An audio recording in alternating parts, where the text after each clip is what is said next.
Hello, my name is Jennifer Morenke, and I'm a professor of medicine at Penn State Health and a senior associate editor for GIE.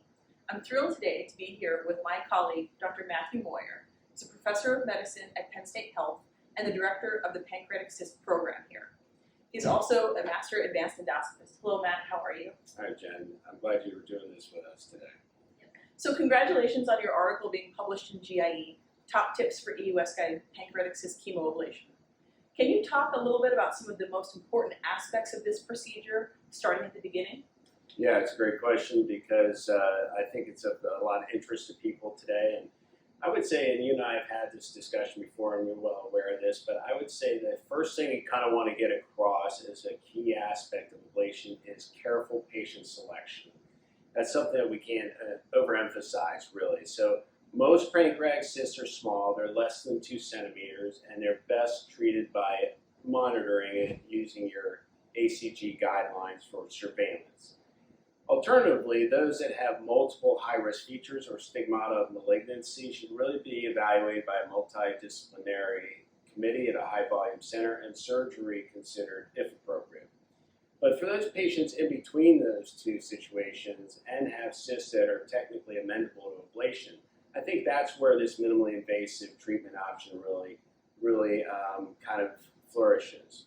And the other issue is how we do this. It's done as part of a very standardized program.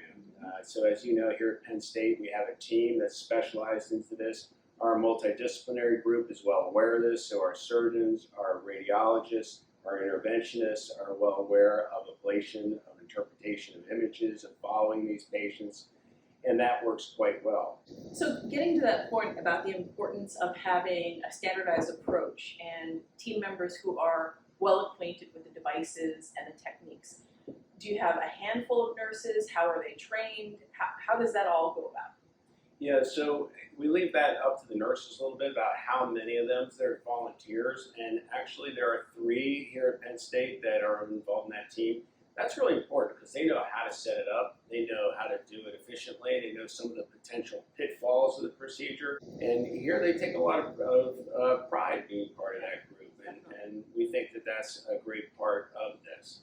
You know, when you think of this procedure, from the careful patient selection, the multidisciplinary aspect, the standardized, specialized team, and the very purposeful follow-up, as you know, we like to say this is more of a program than a procedure. Right, absolutely.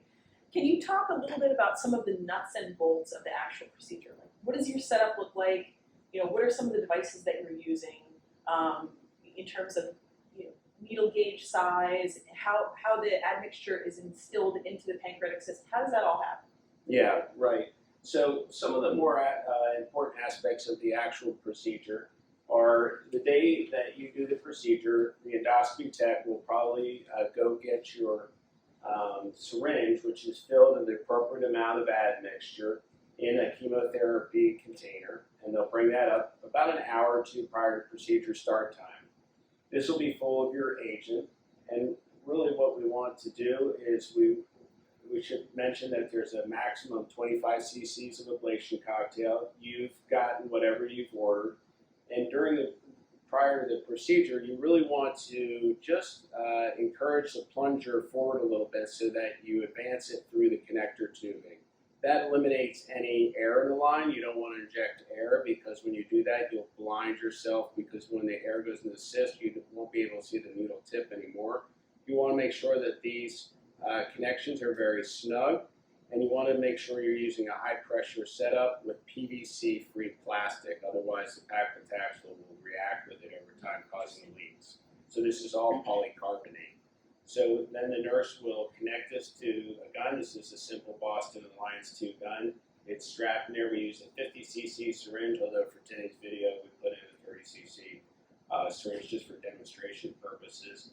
And then it's placed on the back table here, and it's ready for your procedure. In terms of needle gauge size, do you have a preference?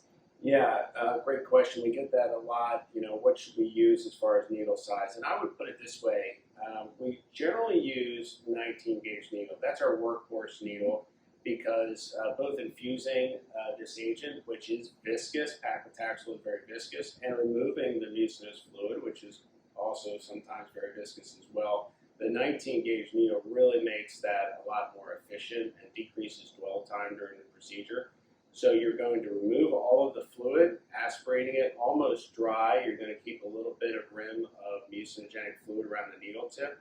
And then when you start cranking this, you're going to put it to advance, start advancing the chemotherapy, and you don't want to crank it too hard or the plungers or the phalanges can break.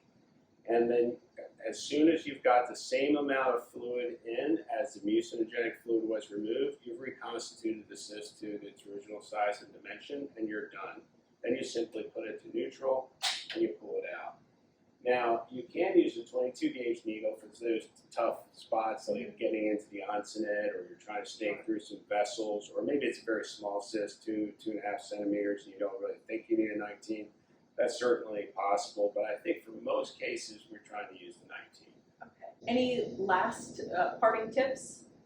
Well, I would say that setting it up is something you want to do in conjunction with the other key players in your institution. And we've just published on GI Leap this month a whole instructional video for people. I think that they'll find very helpful in setting up a program. Everything from what we've learned on doing the procedure, ordering the procedure, some of the pitfalls that can happen. Dr. Charles Dye does a nice job of going over how to manage complications if that would occur, some of the areas of uncertainty, and where the space is going in the future. That's great. Well, this has been very informative. Thanks very much, Dr. Moyer, for your time. Appreciate it, Jen.